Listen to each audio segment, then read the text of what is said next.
Samuel Morrison had always been a man who preferred the sound of wind through wheat fields over the crack of gunfire. When he first arrived in Texas in 1847, he carried nothing but a worn Bible, his late father's farming tools, and a deep desire to build something lasting with his own hands. The rolling plains stretched endlessly before him, promising the kind of solitude he had craved since leaving the crowded, noisy streets of Baltimore. He chose his land carefully, finding a spot near a clear-running creek where cottonwood trees provided shade, and the soil looked rich and dark. The nearest neighbor was 15 miles away, which suited Samuel perfectly. He wanted no part of the conflicts that seemed to follow settlers wherever they went. He had heard the stories about Indian raids, about burned homesteads and missing families. But Samuel believed that if a man minded his own business and treated others with respect, trouble would pass him by. The first year was harder than he had expected. Building a cabin alone meant working from sunrise to sunset, his hands bleeding from handling rough timber, his back aching from lifting heavy stones for the foundation. But there was something deeply satisfying about watching his home take shape board by board. When winter came, he sat by his fireplace reading his Bible and planning the fields he would plant come spring. Samuel was a tall, lean man with gentle brown eyes and calloused hands that spoke of honest work. He had never married, partly because he was shy around women and partly because he had always felt called to a simple life of farming and prayer. His neighbors, when he occasionally saw them at the trading post, knew him as a quiet fellow who paid his debts and never caused trouble. By his third year, Samuel's farm was thriving. His corn grew tall and strong. His vegetable garden provided more than he could eat. And he had built a small barn for the 2 horses and handful of cattle he had acquired through careful saving and hard work. He had also built something else, something that would change his life forever, though he did not know it yet. Behind his cabin, hidden among a grove of oak trees, Samuel had constructed what he called his sanctuary. It was nothing fancy, just a small wooden building with a cross carved into the door, where he went each morning and evening to pray. But word had somehow spread among the local tribes that the quiet white man by the creek was different from the others. He did not hunt their buffalo for sport, did not cut down trees unnecessarily, and had even been seen sharing food with hungry travelers, regardless of their skin color. The first person to seek shelter with Samuel was a young Mexican woman named Elena. She appeared at his door one rainy evening in late fall, exhausted and frightened, speaking broken English mixed with Spanish. Her husband had been killed by bandits 3 days' ride south, and she had been walking ever since trying to reach her sister in San Antonio. Samuel gave her food, a warm bed, and protection for 2 weeks until a wagon train came through that could take her safely to her destination. Word of Samuel's kindness spread quietly through the network of travelers, traders, and scattered settlers. Over the next 2 years, others came seeking help. A runaway slave named Joseph stayed for a month, recovering from a near-fatal beating before continuing north to freedom. A family of German immigrants whose wagon had broken down spent the winter in Samuel's barn, grateful for shelter while the father worked to earn money for repairs. Samuel never asked questions about people's pasts or their troubles. He simply offered what he could spare and asked for nothing in return except that his guests respect his property and his desire for peace. He had created an unofficial sanctuary, though he would have been embarrassed to call it that. To him, he was simply doing what his faith commanded, helping those in need. The turning point came in the spring of 1852, when Samuel discovered he was sheltering someone who would put his peaceful life in grave danger. A young Comanche warrior named Swift Arrow had been severely wounded in a fight with soldiers and had crawled to Samuel's farm in desperation. Samuel found him collapsed near the creek, burning with fever and barely conscious. Without hesitation, Samuel carried the young man into his cabin and began treating his wounds. Swift Arrow had taken a bullet in his shoulder and another in his leg, and infection had set in. For 3 weeks, Samuel nursed him back to health, using herbs and remedies his mother had taught him, sitting up through long nights when the fever was at its worst. As Swift Arrow recovered, the 2 men found ways to communicate despite the language barrier.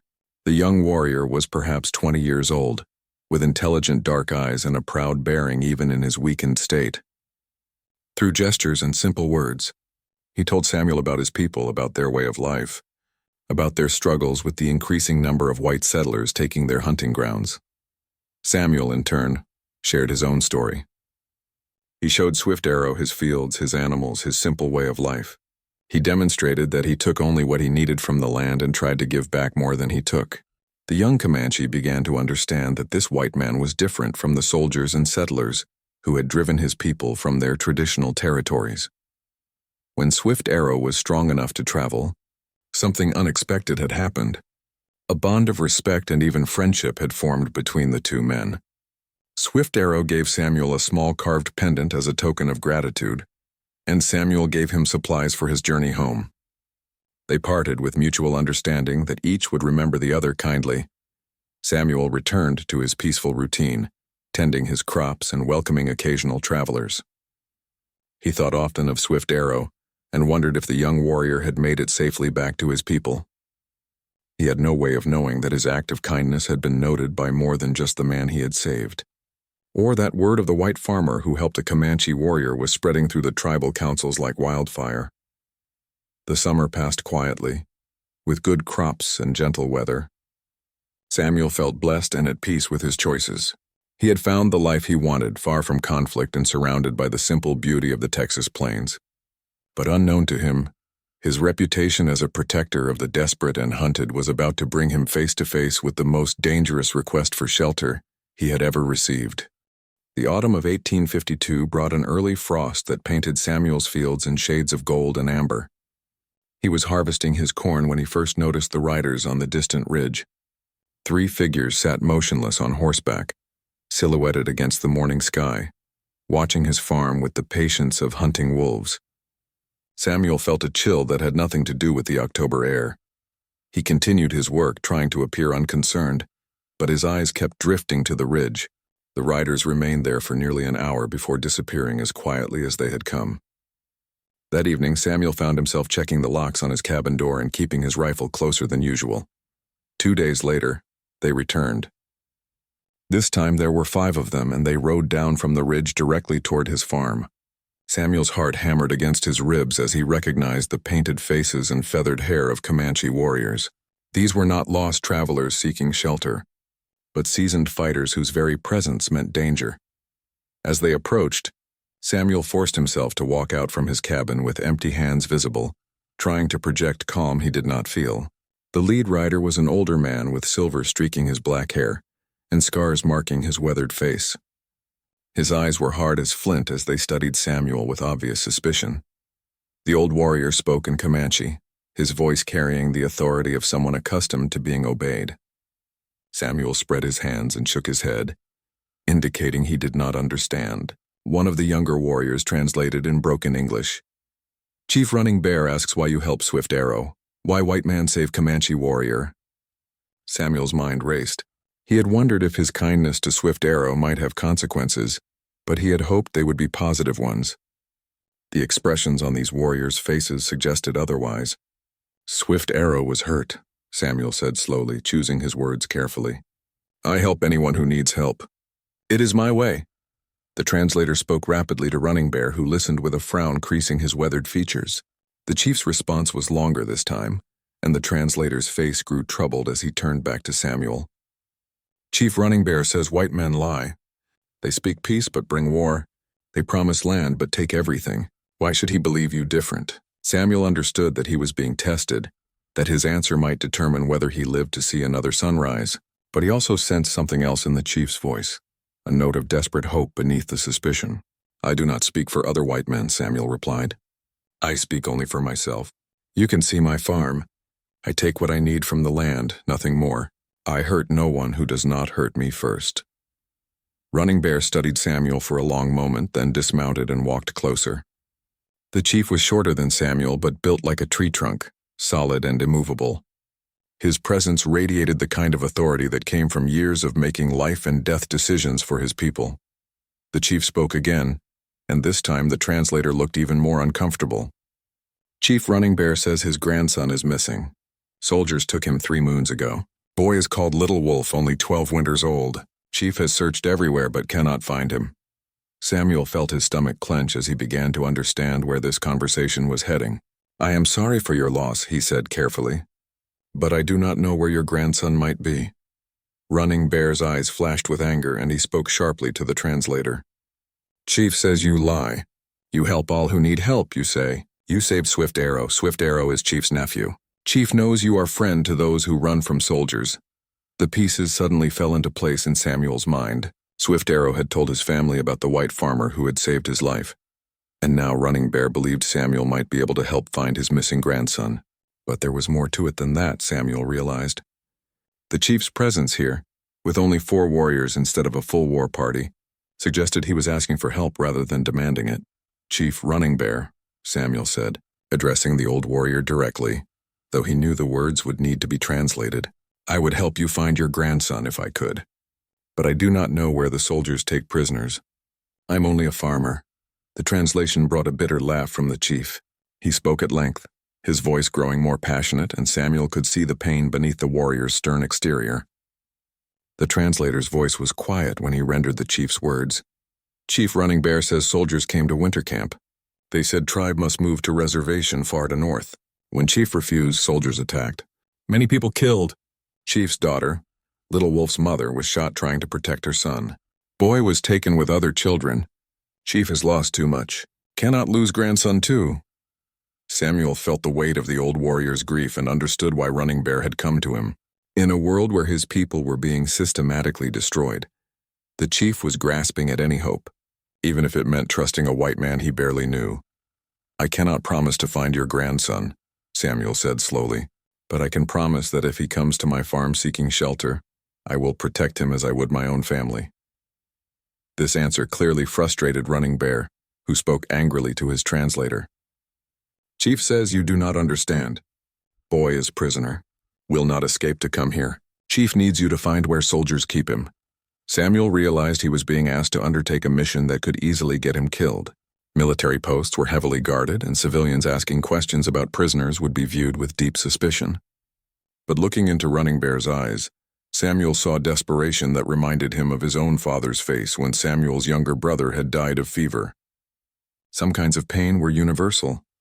If I try to help, Samuel said carefully, I will need information. Where were the soldiers from? What did their uniforms look like? When exactly did this happen? Hope flickered in Running Bear's expression as the questions were translated. The chief spoke rapidly, providing details about the attack on his village. The soldiers had worn blue uniforms with yellow trim, indicating cavalry. They had come from the direction of Fort McKinney, which was about 60 miles northeast. The attack had happened 2 months earlier, during the full moon of August. As Samuel listened to the details, his mind was already working through the possibilities. Fort McKinney was within riding distance, and he occasionally sold supplies to military posts. He might be able to visit on legitimate business and quietly ask questions about prisoners. It would be dangerous, but not impossible. I will try, Samuel said finally, but I make no promises except this. If I learn anything about your grandson, I will find a way to tell you. Running Bear's stern expression softened slightly as this was translated. The chief reached into a leather pouch and pulled out a small carved wooden horse, painted with red and black designs. He placed it in Samuel's hand while speaking to the translator. Chief Running Bear says this belonged to Little Wolf. If you find Boy, show him this, and he will know his grandfather sent you. If you fail... The translator hesitated, then continued reluctantly. Chief says he will know you tried with honor, and there will be peace between you. Samuel understood the unspoken alternative. If he refused to help, or if Running Bear suspected him of betrayal, there would be no peace between them. The chief was offering him a chance to prove himself as a true friend to the Comanche people. But failure could mean death not just for Samuel, but for anyone else who sought shelter at his farm. As the warriors prepared to leave, Running Bear spoke one final time to the translator. Chief says you have 3 moons to bring news. After that, winter will force his people to move far to the south. This is his last chance to find his grandson. Samuel watched the riders disappear over the ridge, clutching the small wooden horse in his hand. He had spent 5 years building a peaceful life far from conflict and danger. Now, in the space of a single conversation, he had committed himself to a mission that could destroy everything he had worked for. But as he looked at the carved horse, thinking of a 12-year-old boy torn from his family and held prisoner, Samuel knew he could not have chosen differently. Samuel spent 3 sleepless nights planning his approach to Fort McKinney. He could not simply ride up to the gates and ask about Comanche prisoners without raising suspicion that could get him arrested as an Indian sympathizer. He needed a legitimate reason to visit the fort, and he needed to gather information carefully without revealing his true purpose. His solution came from an unexpected source. Samuel's neighbor, Martha Henley, stopped by his farm on her way to town and mentioned that her husband Jake was having trouble keeping up with military contracts for grain and livestock. The Army's appetite for supplies seemed endless, and Jake was looking for reliable partners who could help fulfill orders. Samuel saw his opportunity. He rode to the Henley farm and offered to help with their military contracts, explaining that he had surplus corn and could provide beef cattle when needed. Jake Henley, a practical man who cared more about profits than politics, was happy to have the assistance. Within a week, Samuel had a legitimate reason to visit military installations throughout the region. His first trip to Fort McKinney came in early November. Samuel loaded his wagon with sacks of corn and drove through the fort's gates with documents, showing him as an authorized supplier for Henley provisions. The guards barely glanced at his papers as they waved him toward the quartermaster's office. Fort McKinney was larger than Samuel had expected, with dozens of buildings arranged around a central parade ground. Soldiers moved purposefully between barracks, offices, and stables, their boots echoing on the wooden walkways. Samuel tried to appear like just another civilian contractor, while carefully observing the layout and looking for any sign of where prisoners might be held. The quartermaster, Captain Walsh, was a harried-looking man with ink-stained fingers and a desk covered in paperwork. He inspected Samuel's corn with professional efficiency and approved the delivery without much conversation. Samuel was loading the empty sacks back into his wagon when he overheard 2 soldiers talking near the stables. "Those Indian kids been nothing but trouble," one soldier was saying. "Yesterday, 2 of them tried to run again. Sergeant had to put them in leg irons." Samuel's heart raced, but he forced himself to continue loading his wagon while listening intently. The second soldier laughed. "Can't blame them for trying. Being stuck in that old storage building behind the chapel would drive me crazy too." The first soldier nodded. "Colonel says we're supposed to ship them off to that Indian school in Kansas next month. Good riddance, I say. Tired of guarding a bunch of kids who don't even speak English." Samuel memorized every word as he finished securing his wagon. As he drove out of the fort, he made mental notes about the location of the chapel and the buildings behind it. He had found where little Wolf was being held, but now he faced an even more difficult challenge: how to get the boy out without getting them both killed. Over the next 2 weeks, Samuel made 3 more supply runs to Fort McKinney, each time gathering more information. He learned that there were 8 Comanche children being held in the converted storage building, ranging in age from 10 to 15 years old. They were guarded by only 2 soldiers during the day and 1 at night, since the building was inside the fort's walls and escape seemed impossible. The children were being prepared for transfer to a government-run Indian school in Kansas, where they would be forced to abandon their language, culture, and religion in favor of white customs. Samuel had heard stories about these schools, how children were punished for speaking their native languages and forbidden to contact their families. For someone like Little Wolf, it would be a slow death of everything that made him who he was. Samuel's plan began to take shape during his 4th visit to the fort. While unloading grain near the stables, he noticed that the storage building where the children were held was only about 50 yards from the fort's rear wall. The wall itself was high but not insurmountable, and there was a section where large oak trees grew close enough to provide cover for anyone trying to approach from outside. The timing would be crucial. Samuel learned that guard shifts changed at midnight, and there was usually a few minutes when the night guard made his rounds of other buildings before settling in at his post. During those minutes, the storage building would be unguarded. But getting Little Wolf out of the building was only part of the problem. Samuel would need to identify the boy among the other prisoners, convince him to trust a white stranger, and somehow get him over the fort's wall without raising an alarm. Even if they succeeded in escaping, they would need to evade pursuit across 60 miles of open country to reach safety. Samuel knew he could not attempt this rescue alone. He needed help, but finding it would mean revealing his plan to others and risking exposure. After much consideration, he decided to approach Joseph, the runaway slave who had sheltered at his farm 2 years earlier.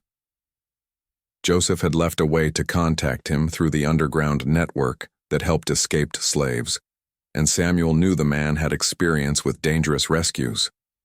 It took Samuel nearly a week to get a message to Joseph and receive a reply. When Joseph arrived at the farm on a cold December evening, Samuel was shocked at how much the man had changed. The frightened, beaten slave had become a confident, well-armed freedman who moved with the quiet assurance of someone accustomed to danger. "You saved my life once," Joseph said after hearing Samuel's plan. "I owe you that debt. But this is different from helping runaway slaves. We're talking about taking a prisoner from inside a military fort. If we're caught, they'll hang us both." Samuel understood the risks, but he also understood that he could not abandon Little Wolf without trying everything possible. "I've given my word to the boy's grandfather," he explained. "If I break that promise, other people seeking shelter at my farm could pay the price." Joseph studied Samuel for a long moment, then nodded slowly. "You're a good man, Samuel Morrison, but sometimes I think your conscience is going to get you killed. All right, I'll help you. But we do this my way, with proper planning and backup plans for when things go wrong." Over the next week, Joseph helped Samuel refine the rescue plan. They would approach the fort on foot on a moonless night, using the cover of the oak trees to reach the rear wall. Joseph had experience with lockpicking and could get them into the storage building if the door was secured. They would have less than 10 minutes to find Little Wolf, convince him to come with them, and escape before the guard returned. Joseph also insisted on preparing escape routes and safe houses between the fort and Samuel's farm. "If this boy is as important to his people as you say," Joseph explained, "the army will turn out every man they have to find him. We can't just ride straight home and hope for the best." As the December nights grew longer and darker, Samuel felt the weight of his promise to Running Bear pressing down on him like a physical burden. He had 3 weeks left before the chief's deadline, and winter weather could make the rescue impossible if they waited much longer. Every supply run to the fort now felt like a reconnaissance mission, and Samuel found himself memorizing details about guard patrols, building layouts, and daily routines. The night before they planned to attempt the rescue, Samuel sat in his small sanctuary behind the cabin, praying for wisdom and courage. He had always believed that faith without action was meaningless, but he had never imagined that his faith would lead him to break into a military fort and steal a prisoner. Yet, as he thought about Little Wolf, separated from his family and facing a future that would strip away everything meaningful in his young life, Samuel knew that some acts of mercy were worth any risk. Tomorrow night, he would discover whether his peaceful nature could coexist with the kind of decisive action that true mercy sometimes demanded. The boy's life, his own life, and his promise to Running Bear all hung in the balance. The night Samuel and Joseph chose for the rescue was perfect for their purposes and terrible for their nerves. Thick clouds blotted out the moon and stars, creating a darkness so complete that they could barely see their own hands. A cold December wind howled across the plains, masking any sounds they might make, but also chilling them to the bone as they crept toward Fort McKinney on foot. They had left their horses tied 3 miles away, hidden in a grove of mesquite trees. The walk to the fort took nearly 2 hours, with frequent stops to check their direction and listen for patrols. Samuel's heart hammered so loudly in his chest that he was certain the guards would hear it from inside the walls. Joseph moved like a ghost beside him, his dark clothing making him nearly invisible in the blackness. The man had brought lockpicks, rope, a knife, and a small bag of tools that Samuel preferred not to think about too carefully. Joseph had also insisted they both carry pistols, though Samuel prayed they would not need to use them. As they approached the rear wall of the fort, the massive oak trees loomed above them like sleeping giants. Joseph had chosen their route carefully during previous scouting trips, finding a path that kept them in the deepest shadows while approaching the section of wall closest to the storage building where Little Wolf was held. "Remember," Joseph whispered, his breath forming small clouds in the frigid air, "we have maybe 8 minutes from when the guard starts his rounds until he gets back to his post. If we're not out by then, we'll have to fight our way free." Samuel nodded, though his mouth was too dry to speak. He had rehearsed this moment dozens of times in his mind, but the reality was far more terrifying than any imagining. The weight of the carved wooden horse in his pocket reminded him why they were taking these desperate risks. Joseph produced a grappling hook attached to a coiled rope. With practiced skill, he threw it up toward the top of the wall. The iron hook caught on the second try, making only a soft scraping sound that was lost in the wind. Joseph tested the rope, then began climbing with the fluid movements of someone who had done this many times before. Samuel followed more clumsily, his farmer's hands unused to rope climbing. By the time he hauled himself over the wall and dropped down beside Joseph in the fort's interior, his arms were trembling with exhaustion and his palms were raw from the rough rope. They crouched in the shadow of a supply wagon, studying the layout before them. The storage building was exactly where Samuel remembered it, a low wooden structure about 50 yards away. A single lantern hung beside the door, casting a small circle of yellow light that would make approaching without detection nearly impossible.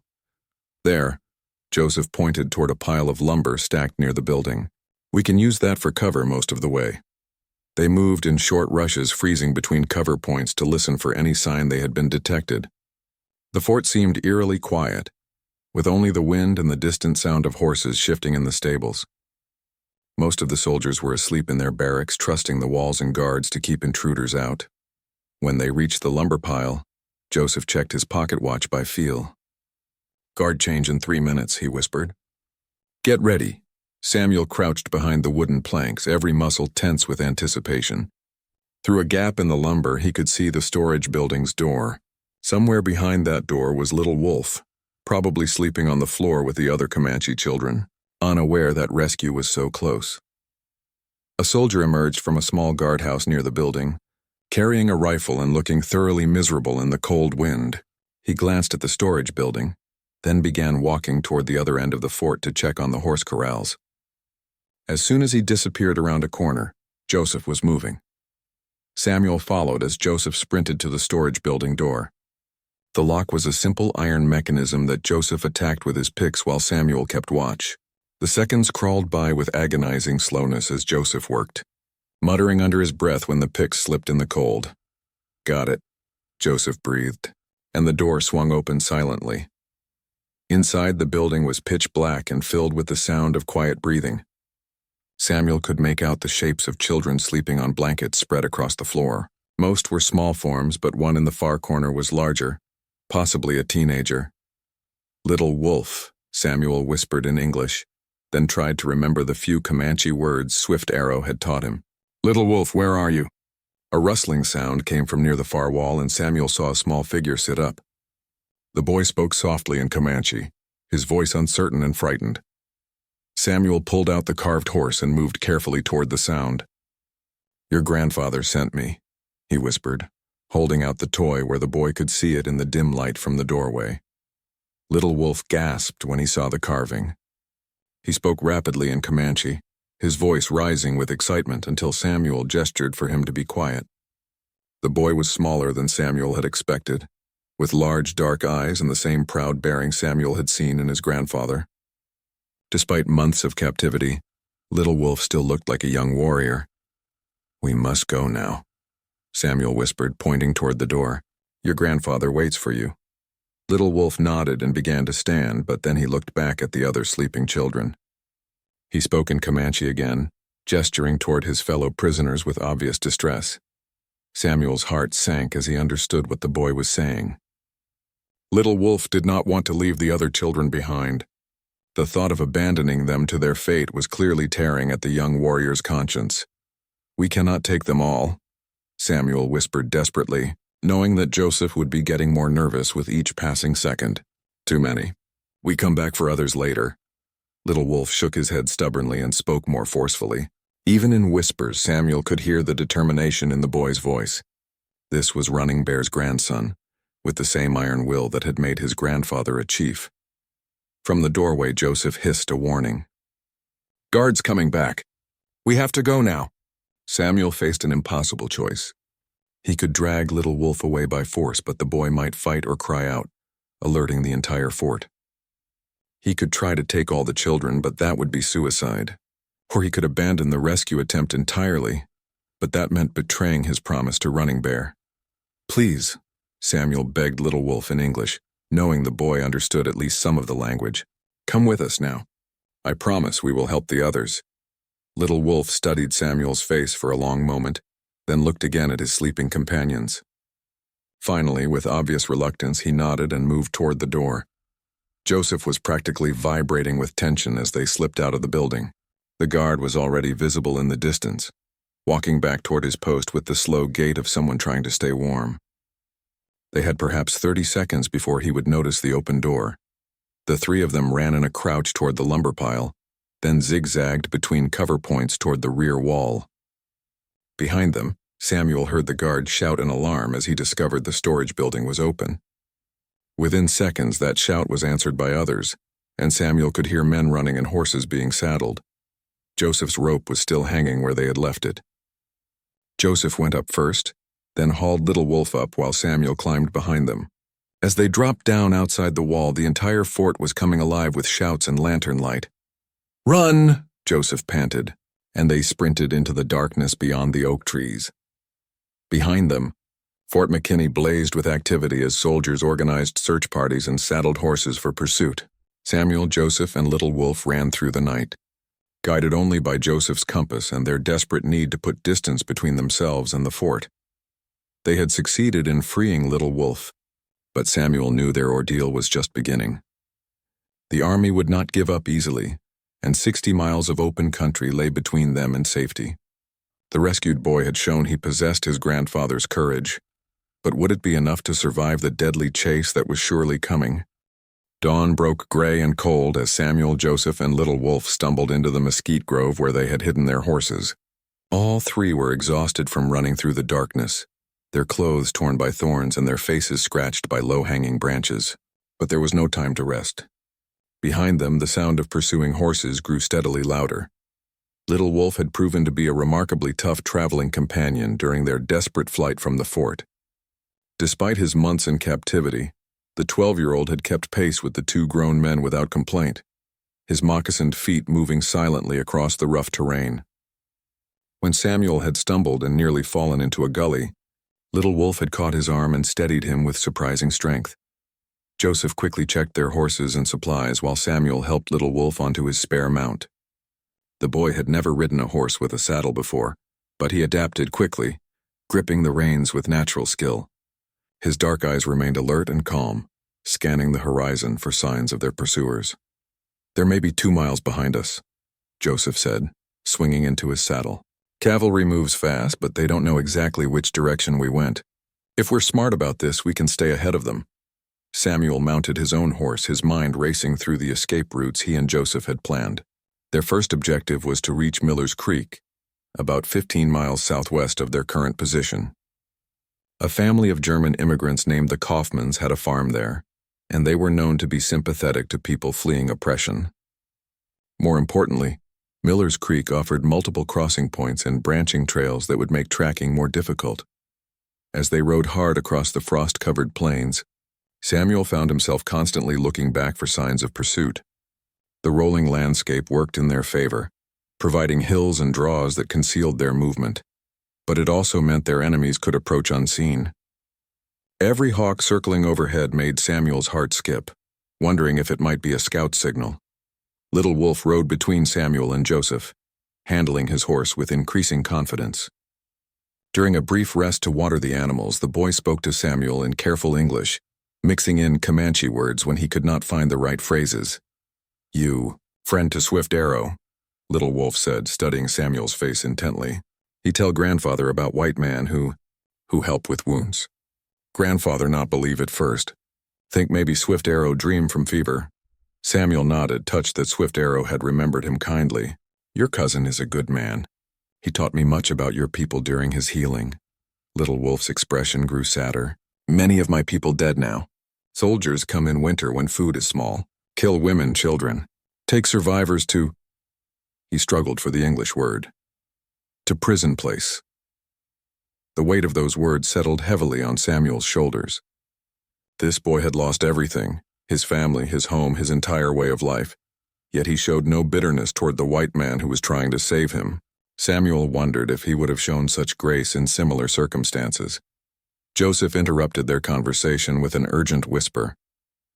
Riders coming up from the southeast, 4 of them moving fast. They mounted quickly and spurred their horses toward a stand of cottonwood trees about a mile ahead. The trees offered the only cover in the immediate area, but Samuel worried they might also become a trap if the soldiers spotted them first.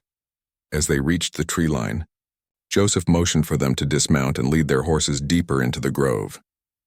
Through the bare branches, they could see the cavalry patrol approaching their previous position. 4 soldiers in blue uniforms sat their horses while one of them studied the ground for tracks. Little Wolf crept forward silently until he was close enough to hear the soldiers talking. His months in the fort had improved his English considerably, and he was able to understand most of their conversation. After several tense minutes, he crawled back to where Samuel and Joseph waited.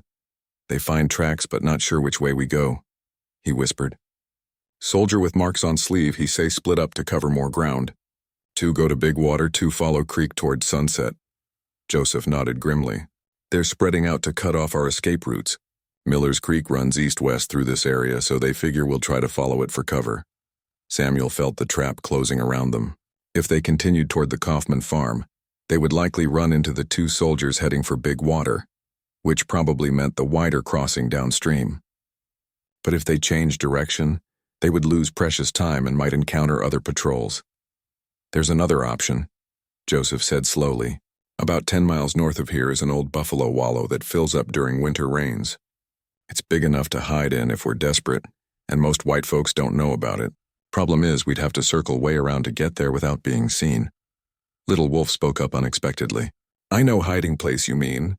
My people use sometimes when hunting buffalo, but—" He paused, choosing his words carefully. "Bad spirits there. White soldiers afraid of such places." Samuel understood what the boy was suggesting. If they could reach a location that the soldiers would be reluctant to search thoroughly, they might be able to wait out the initial pursuit and then continue toward safety after dark. They mounted again and began a careful detour to the north, staying in low ground and using every bit of available cover. The December sun provided little warmth, and a steady wind carried the threat of snow in the gathering clouds. Samuel's horse was beginning to show signs of fatigue, and he worried about how much longer they could maintain their pace. As they crested a low ridge, Samuel spotted smoke rising from a chimney about 2 miles to the east. A farmhouse meant people, and people meant the possibility of help or betrayal depending on their sympathies. Joseph must have seen it too, because he immediately changed course to give the homestead a wide berth. "Can't risk it," Joseph explained when Samuel questioned the decision. "Most settlers would turn us in for the reward money, and even the sympathetic ones might panic and do something stupid."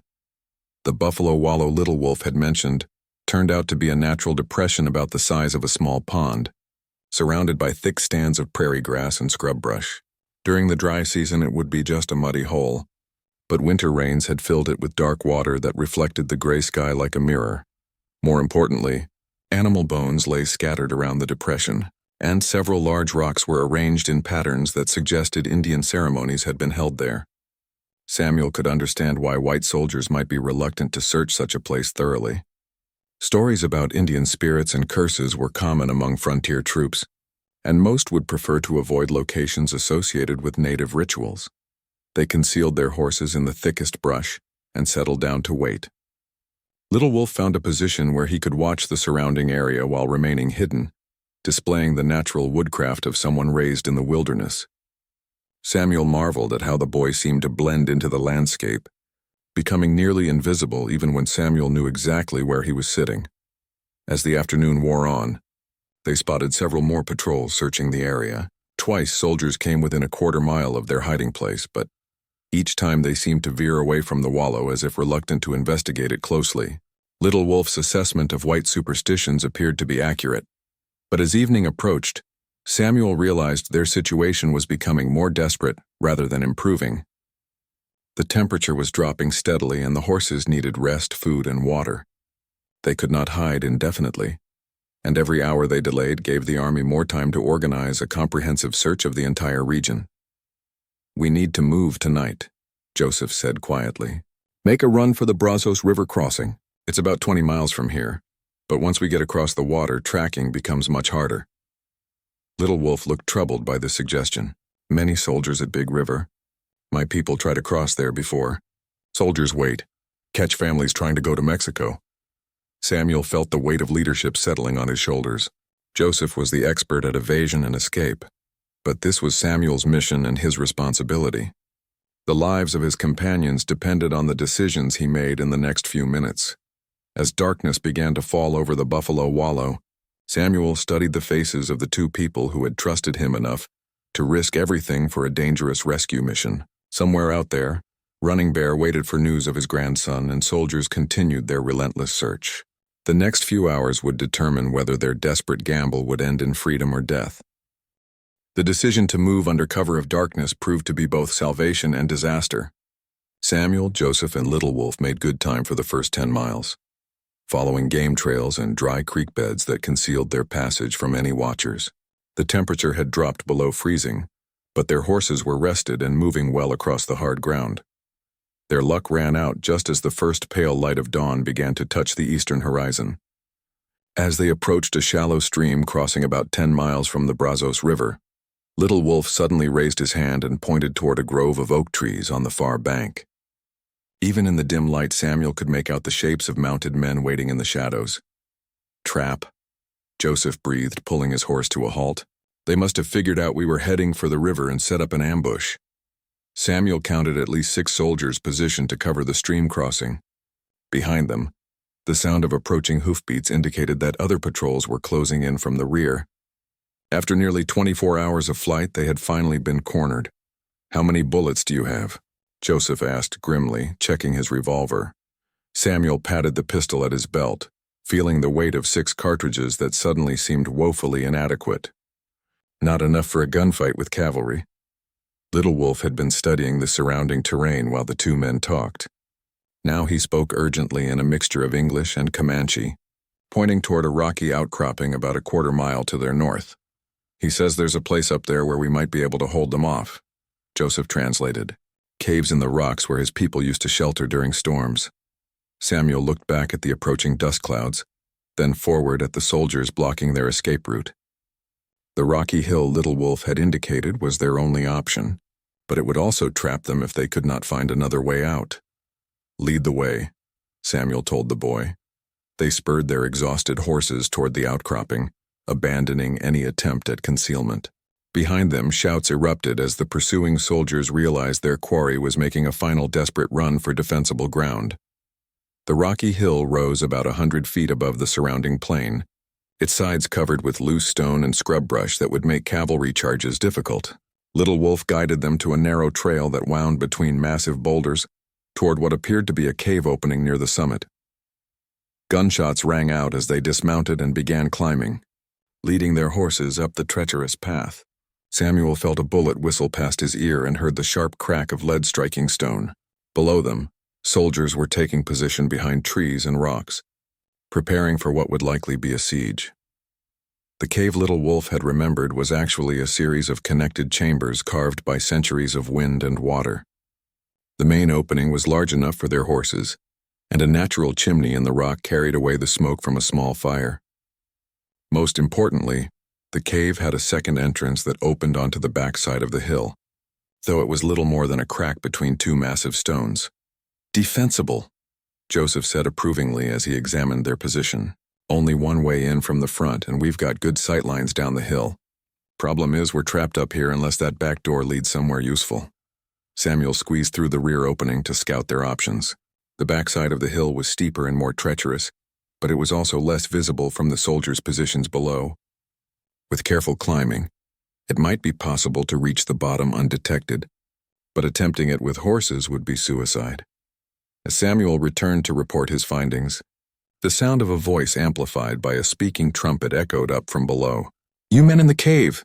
This is Captain Mitchell of the 4th Cavalry. You are surrounded and have no chance of escape. Send out the Indian boy and surrender yourselves, and you will not be harmed." Little Wolf spoke angrily in Comanche, his young face twisted with determination. Even without understanding the words, Samuel could hear the defiance in the boy's voice. Joseph shook his head grimly. "They're lying about not harming us. Stealing a military prisoner is a hanging offense. Best we can hope for is a quick trial before they put us in front of a firing squad." Samuel felt the weight of responsibility crushing down on him.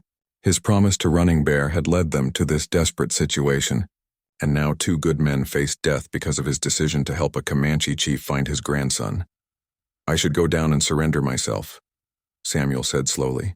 Tell them I forced you both to help me. Maybe they'll believe. No, Little Wolf interrupted in English. His voice firm despite his youth. Grandfather say you are man of honor. Honor means die fighting, not die begging. Joseph nodded agreement. Boy's right. Besides, they'll hang us all anyway once they figure out I'm a runaway slave. Might as well make them work for it. Over the next hour, the soldiers below established a complete perimeter around the hill. Samuel counted at least 20 men, far too many to fight successfully with just 3 defenders. Captain Mitchell made several more attempts to negotiate their surrender, each offer sounding less generous than the last. As the morning wore on, the soldiers began probing attacks, sending small groups up the hill to test their defenses. Joseph proved to be an excellent marksman, and his carefully aimed shots forced the attackers to retreat without getting close to the cave entrance. But each assault consumed precious ammunition, and Samuel knew they could not hold out indefinitely.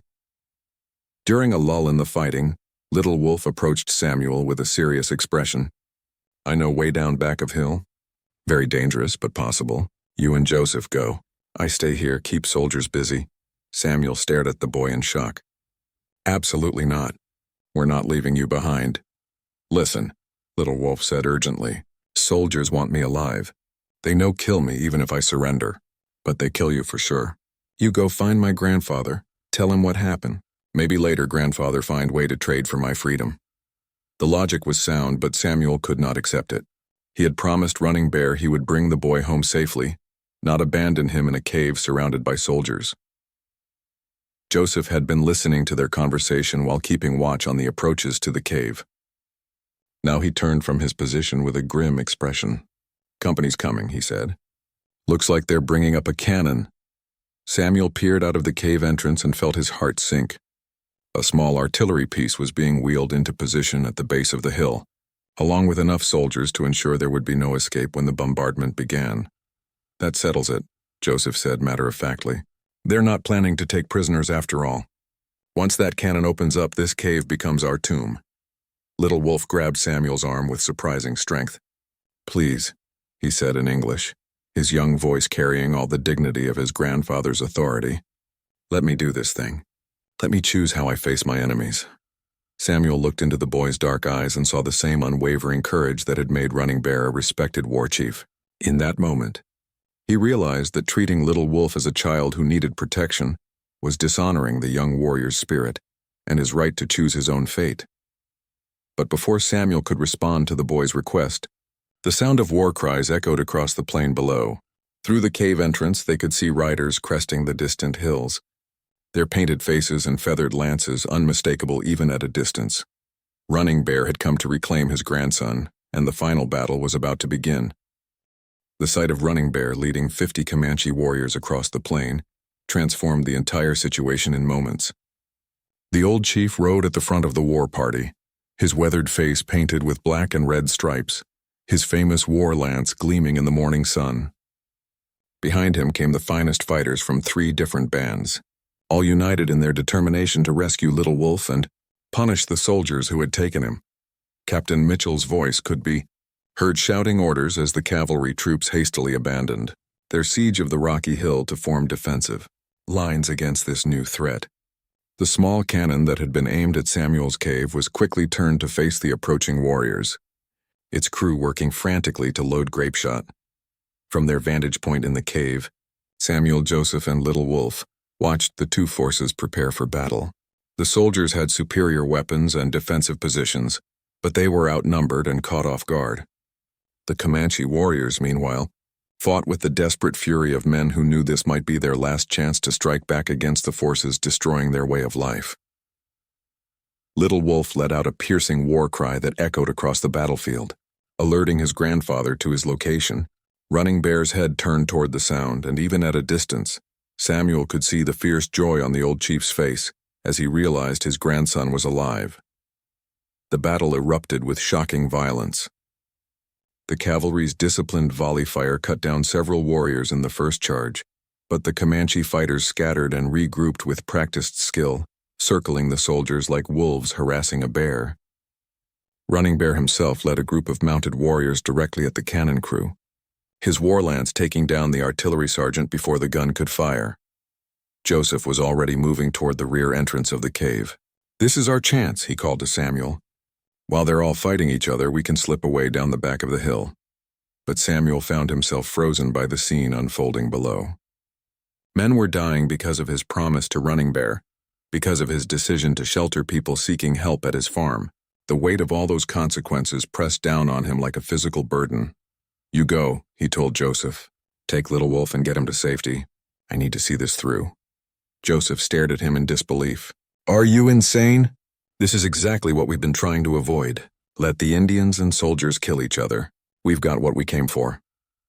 Little Wolf moved to Samuel's side, his young face set with determination. "I stay with Samuel," he promised to grandfather. "I not run from battle like frightened child." The fight below was turning into a bloody stalemate.